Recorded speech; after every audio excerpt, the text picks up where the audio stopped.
उस दिन प्यारा बकरा बहुत उदास था, इसलिए वो अपने घर से चला गया।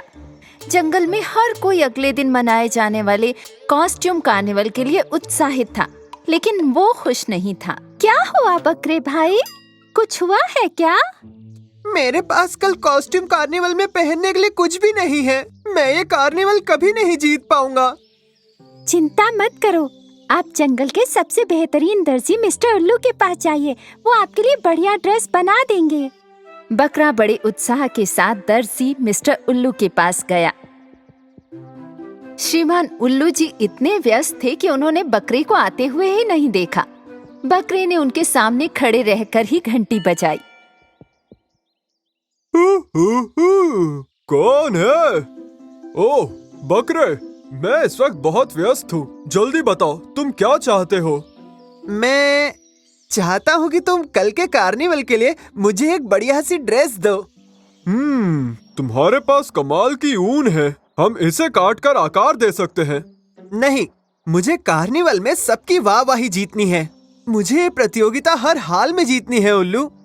फिर उदास तोते के पंख लेकर आओ और माउंट गाइबल के पीछे से कुछ जादुई पत्थर जिनकी रखवाली शेर कर रहे हैं। उसके बाद ही मैं तुम्हें सबसे अच्छी पोशाक बनाकर दे पाऊंगा। लेकिन उदास तोता सबको रुला देता है और मुझे रोना पसंद नहीं है। और इसके अलावा शेरों को मजे करना और नाचना पसंद नहीं। वो कहते हैं कि वो शक्तिशाली है और भयानक भी। तुम पहले कभी शेर से नहीं मिले हो। साहस दिखाओगे तो समस्या का समाधान हो जाएगा, याद रखना। जब बकरा उल्लू जी के पास से चला गया तो उसने सपना देखा कि कार्निवल में सबसे अधिक तालियां उसे मिली हैं और निडर होकर वो गिबल पर्वत के लिए निकल पड़ा। थोड़ी देर बाद उसे आसपास एक उदास आवाज सुनाई दी। वहाँ कौन है? उदास तोते, क्या तुम मुझे अपने कुछ पंख दे सकते हो कॉस्ट्यूम कार्निवल के लिए? लेकिन मेरे पंख गिर सकते हैं केवल तभी अगर तुम मुझे हंसाते हो, और मैं हजारों सालों में केवल एक बार हंसता हूँ।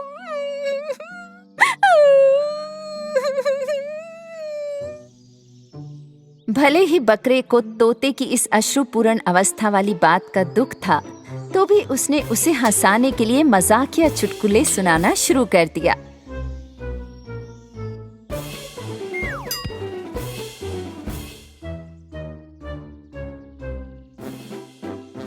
आखिरकार उदास तोता खिलखिलाकर हंस पड़ा।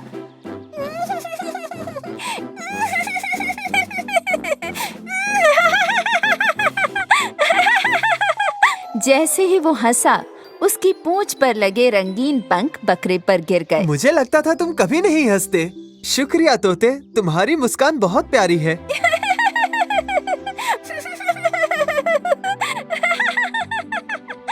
जबकि उदास तोता जोर से हंसा था। हजारों साल बाद बकरे ने माउंट गिबल चढ़ना शुरू किया। अंत में वो उस मैदान में आ गया जहाँ एक बड़ा काला पत्थर था। हालांकि वो संदेह में था कि कैसे ये काला पत्थर उसके पहनावे को रंग देगा। तभी दो शेर बकरे के सामने कूद गए। कौन हो तुम? मुझे कल की प्रतियोगिता के लिए जादुई पत्थर चाहिए था। वही प्रतियोगिता ना जिसके लिए सब लोग तैयार हो रहे हैं, और जो जीतेगा उसकी वाहवाही की जाएगी। हाँ। शेरों ने फुसफुसा कर एक दूसरे से बात की। ठीक है बकरे, हम तुम्हें ये जादुई पत्थर एक शर्त पर देंगे। तुम्हें हमें भी अपने साथ उस प्रतियोगिता में लेकर जाना होगा। लेकिन आपको तो डांस करना पसंद नहीं है ना? और जंगल में हर कोई आपसे बहुत डरता है। शेरों ने बकरे से कहा कि ये सच नहीं है। वो सिर्फ इसीलिए क्योंकि हम शेर हैं, और इसीलिए हमें इतने सालों तक कॉस्ट्यूम कार्निवल में बुलाया भी नहीं गया। जब भी हम रैंप वॉक करते थे फूलों से सजी सड़क पर, तो सब लोग डर के भाग जाते थे। हालांकि हम लोग दिल से बहुत नरम हैं और हमें नाचना भी बहुत पसंद है। शेरों ने फूलों का हार पहना और नाचने लगे। बकरे ने शेरों के संगीत के साथ खूब मस्ती की। ओह, आप तो सच में बहुत अच्छा नाचते हैं और आप बिल्कुल भी डरावने नहीं हैं। मुझे लगता है कि श्रीमान उल्लू हम सबके लिए रंगीन कपड़े सिल सकते हैं और आप भी कार्निवल में आ सकते हैं। शेर बहुत खुश हुए किसी ऐसे से मिलकर जो उनसे डरता नहीं था इतने सालों में पहली बार।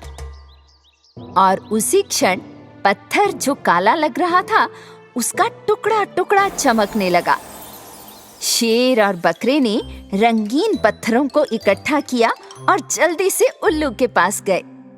जब दर्जी मिस्टर उल्लू ने उन्हें नोटिस नहीं किया क्योंकि वो फिर से बहुत व्यस्त हो गए थे, तो इस बार शेर ने घंटी बजाई। कौन आया है? क्या? शेर? रुकिए श्रीमान उल्लू, घबराइए मत, ये उतने भी डरावने नहीं हैं। शेर फिर नाचने लगे दर्जी उल्लू के सामने। ये शेर तो कमाल के हैं। दर्जी मिस्टर उल्लू ने उन तीनों के लिए खूबसूरत कॉस्ट्यूम सिल दी। अगले दिन आखिरकार कॉस्ट्यूम कार्निवल शुरू हो गया। जानवर अपनी सबसे खूबसूरत कॉस्ट्यूम्स में फूलों पर चल रहे थे। हालांकि इस बार मोर की भव्यता ने सबको आकर्षित किया, लेकिन उसे उतनी तालियां नहीं मिल पाई।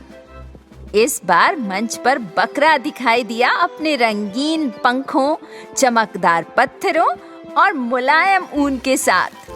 जानवर बकरे की पोशाक से इतने प्रभावित हुए कि वे तालियां बजाते बजाते थक गए। बकरा तालियों की इस आवाज से बहुत खुश हुआ। हालांकि इसके ठीक बाद मंच पर दिखाई दिए शेर अपनी सुंदर कॉस्ट्यूम्स के साथ। उनके नाचने से पहले ही जंगलवासी डरने लगे। अरे ये शेर यहाँ क्या कर रहे हैं? ओह, क्या वे हम सबको खाने आए हैं? सब अपनी जान बचाओ, चलो भाग चलो, चलो। रुको, मत जाओ, रुको। जंगल में हर कोई बकरे को आश्चर्य से देख रहा था। शेर दिल से बहुत अच्छे हैं और इन्हें नाचना भी बहुत पसंद है। मैं अपने मन से इन्हीं की वजह से डर निकाल पाया। हमें इन्हें भी एक मौका देना चाहिए। हालांकि जंगल के जानवर थोड़ा हिचकिचा रहे थे, पर जब शेर नाचने लगे तो सब मजे करने लगे। उस दिन के बाद बकरे के अच्छे दिल और साहस की बदौलत किसी को फिर शेरों से डर नहीं लगा। जैसा कि दर्जी श्री उल्लू जी ने कहा, थोड़े साहस ने सभी के जीवन को शांति और मजे से भर दिया।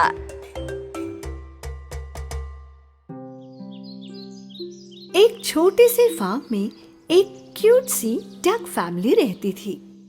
मम्मी डक अपने अंडों पर बैठकर उनमें से अपने बच्चों के बाहर आने का इंतजार कर रही थी। वो पूरे 7 अंडे थे। एक सुनहरी सुबह अंडों से बच्चे बाहर आने लगे। जल्द ही उनमें से 6 डकलिंग्स बाहर आ गए।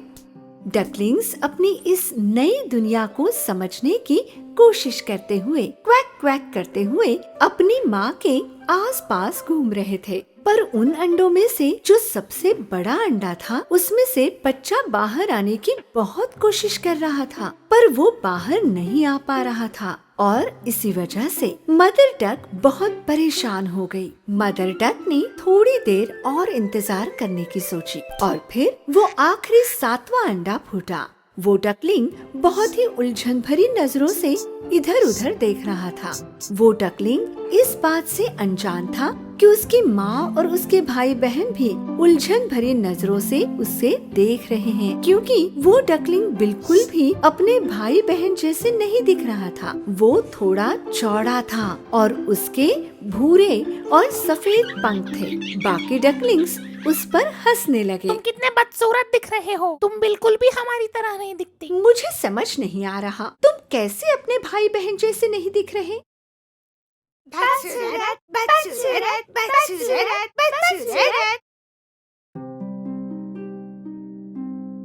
कुछ समय बाद सारे डकलिंग्स थोड़े बड़े होने लगे, पर ये डकलिंग बाकी के मुकाबले काफी बड़ा लग रहा था और उसके पंखों के रंग भी अजीब लग रहे थे। तुम कितनी जल्दी बड़े हो गए और इतने अलग कैसे हो गए? वक्त गुजरता गया और वो बदसूरत डकलिंग और भी अजीब और भद्दा दिखने लगा। उसके कोई भाई बहन उसके साथ खेलने को तैयार नहीं थे। हम तुम्हारे साथ नहीं खेलेंगे, तुम बहुत बदसूरत हो। खेत के बाकी सभी जानवर भी उस बदसूरत डकलिंग का मजाक उड़ाते थे। बदसूरत डकलिंग, बदसूरत डकलिंग। ना ना ना ना ना ना, बदसूरत डकलिंग। उसकी माँ उसे बचाने का काफी प्रयास करती रहती थी। मेरे बेचारे डकलिंग, तुम बाकियों से इतने अलग क्यों हो? जैसे दिन गुजरते गए वो बेचारा डकलिंग और भी हताश हो गया और उसे बहुत अजीब लग रहा था। सारी रात वो अकेले रोता रहता और सोचता कि उसे कोई भी पसंद नहीं करता। मैं इतना बदसूरत क्यों हूँ? मैं अपने भाई बहन जैसा क्यों नहीं दिख सकता? एक दिन कुछ शिकारी उस तालाब के किनारे आ पहुँचे जहाँ वे लोग रहते थे। शिकारी उन डक्स का शिकार करने लगे। मदर डक अपने बच्चों के लिए खाना तलाश कर रही थी कि अचानक वो उन शिकारियों के चुंगल में फंस गई। उस बेचारे डकलिंग को पता ही नहीं था कि उसके माँ के साथ क्या हुआ है। वो माँ के लौटने का सुबह तक इंतजार कर रहा था।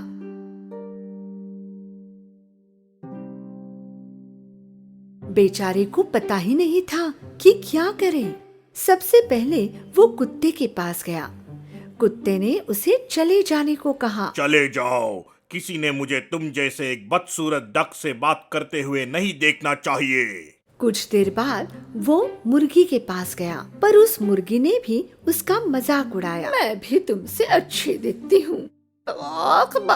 बदसूरत डकलिंग बहुत ही उदास हो गया था। किसी को भी मैं यहाँ नहीं चाहिए। अगर मेरी माँ वापस नहीं आती है तो मेरे इस खेत में रहने की कोई वजह नहीं दिख रही।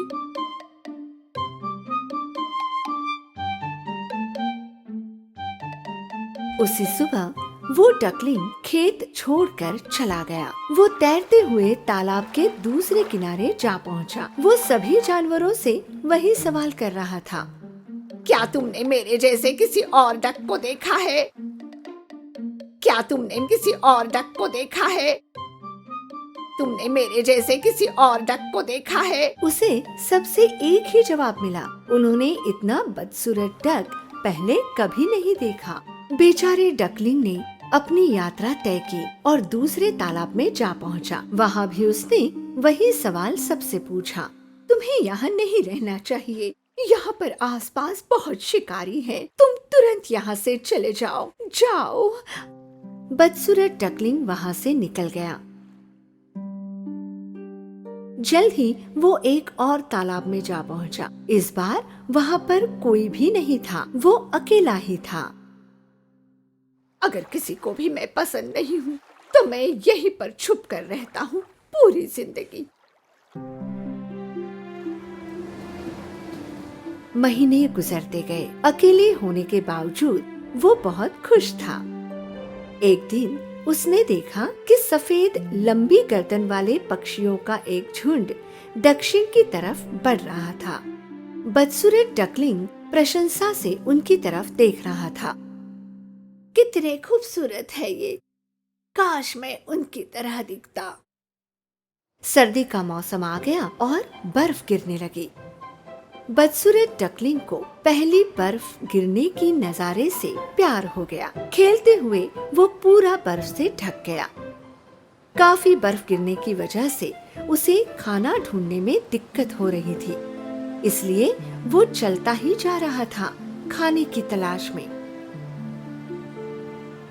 वो ठंडी से कांप रहा था और थका हुआ भी था। वो एक किसान के पास पहुंचा। किसान को उस पर तरस आया और उसने उसे अपना जैकेट दिया। बेचारा डक, तुम कितने ठंडे पड़ गए हो। मैं तुम्हें घर ले जाकर तुम्हारी देखभाल करूंगा, तुम्हारे बड़े होने तक।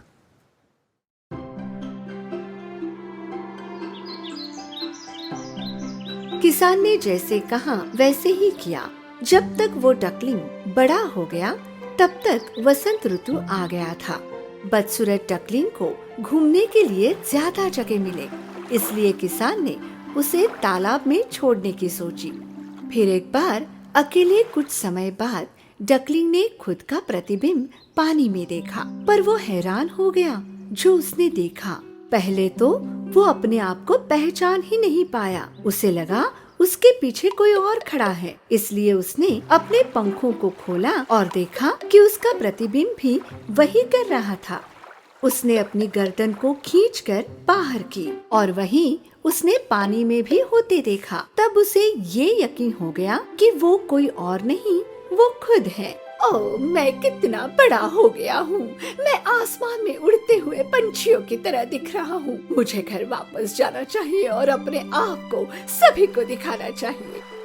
जब वो तालाब में तैरते हुए जा रहा था, रास्ते में उसे हंसों का झुंड मिला। क्योंकि वो अब उन लोगों में से ही एक था, उन्होंने उसे अपने साथ ले लिया। वो बदसूरत डकलिंग अब उन हंसों के साथ खुशी से तैरते हुए जा रहा था। एक लड़का जो तालाब के किनारे था, इन हंसों को देखकर चिल्लाते हुए अपने दोस्तों को बुलाने लगा। उस छोटे वाले को देखो जो सबसे आखिर में तैर रहा है। ये सबसे खूबसूरत हंस होगा, इसे मैंने पहले कभी नहीं देखा। हाँ, वो पहले से ही एक हंस था। दुर्भाग्य से वो अंडा बाकी डक्स के अंडों के साथ मिल गया था।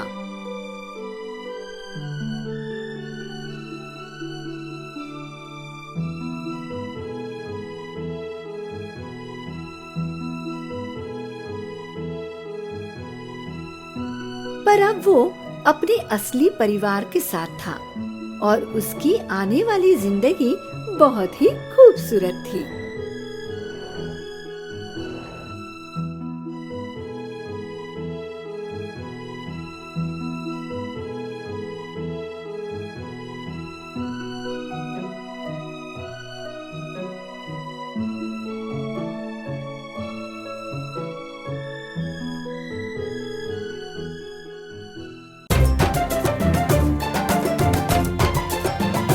बहुत पहले जंगल में एक भेड़िया था जो अपने परिवार के लिए खाना ढूंढ रहा था। जंगल में उसे एक आवाज़ सुनाई दी।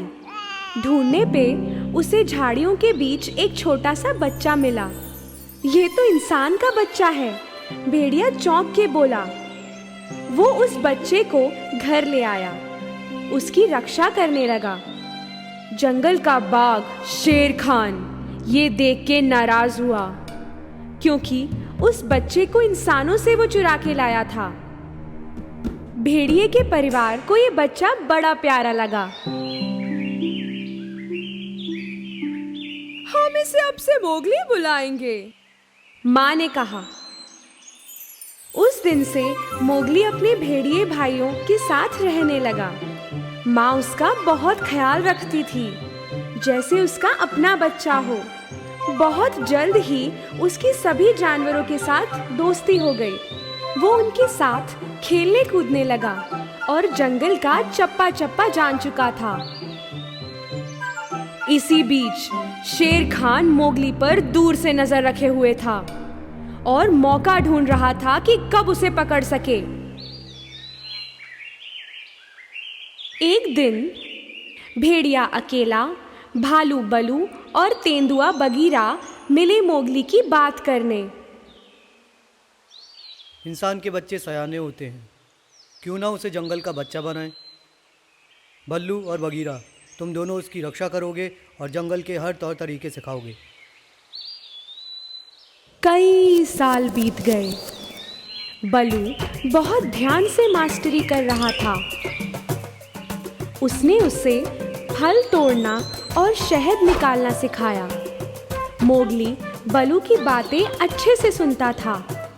हर रोज वो ऊंचे ऊंचे पेड़ पे चढ़कर खाना खाता था। बलू ने उसे जंगल की आवाजों को पहचानना भी सिखाया। उसे मोगली पे नाज था। क्या दौड़ता था मोगली, और क्या तैरता था। बगीरा ने उसे सिखाया कैसे इंसान के फंदों को पहचाना जाए और कैसे उनसे बचें। एक दिन एक छोटा भेड़िया एक फंदे में फंस गया। शेर खान इस बच्चे का शिकार करके इसे खाना चाहता था, पर उससे एक कदम पहले मोगली ने उसे बचा लिया। शेर खान को ये हार बुरी लगी। बलू ने मोगली को खतरे के वक्त लगाने वाली आवाज भी सिखाई। मोगली को ये भी याद हो गया, जंगल का कोई भी जानवर मोगली को नुकसान नहीं पहुंचाता। ये जान के कि मोगली को वो अकेला नहीं पकड़ सकेगा, शेर खान जंगल के सबसे खतरनाक जानवर बंदर लोग के पास गया और उन्हें मोगली के बारे में बताया। मोगली को जो भी मालूम है, अगर वो हमें सिखा दे तो हम जंगल के सबसे सयाने जानवर बन जाएंगे। एक दिन जब मोगली अपने लिए बरसाती बना रहा था, तब बंदर लोग उसे दूर से चुपचाप देख रहे थे। वो उसे किडनैप करने का मौका ढूंढ रहे थे। शाम होते ही वो मोगली को उठाकर घने जंगल में अपने अड्डे पे लेके गए। वो अब बंदर लोग के बीच में था। मोगली को जब समझ आया कि उसे किडनैप किया गया है, वो सोचने लगा उसे किसी भी तरह बगीरा और बलू को खबर देनी होगी। अचानक उसे वल्चर चील दिखा, आसमान में उड़ता हुआ। उसको खतरे वाली आवाज याद आई, अपना खून एक रंग लाल लाल लाल। ये सुनते ही चील समझ गया कि मोगली उसका कोई अपना ही है और ये कि वो खतरे में है। मेरा नाम मोगली है, बलू और बगीरा को बताओगे कि मैं फंसा हुआ हूँ? बिल्कुल, क्यों नहीं? चील बोला और उसने उड़ान भरी खबर पहुंचाने के लिए। बंदर लोग उसे उठा के अपनी गुफा में ले गए। बंदर नगर में इस घने जंगल में एक किला था जिसे इंसान सालों पहले छोड़ चुके थे। मोगली ने भागने की बहुत कोशिश की, पर कोई फायदा ना हुआ। बगीरा और बलू ने सांप के से मदद मांगी।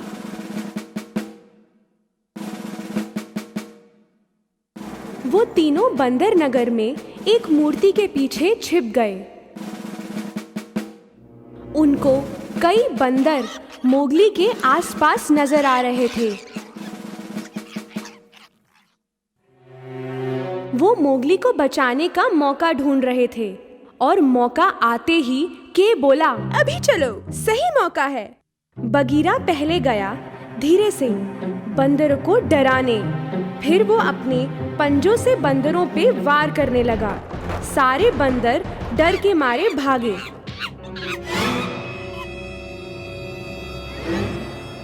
अचानक बगीरा को बंदरों ने घेर लिया। बंदरों ने मोगली को पकड़ के एक कमरे में बंद कर दिया। मोगली को बगीरा के लड़ने की आवाज आ रही थी।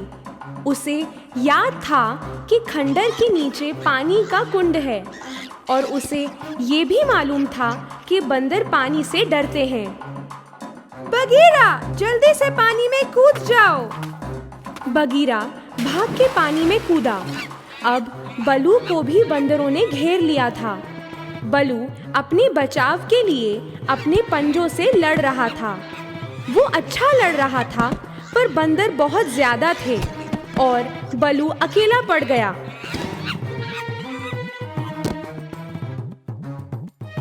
उधर बगीरा पानी में बेबस था, अपने दोस्त की मदद नहीं कर पा रहा था। बलू बंदरों में उलझा हुआ था कि के वहां आया। के ने अपनी पूंछ से बंदरों को थप्पड़ मारा और सब भागे। बंदर के से हमेशा डरते थे, उसके सामने टिक नहीं पाते थे। जब वो लोग वहां से दूर घने जंगल में चले गए, बलू आजाद हो गया।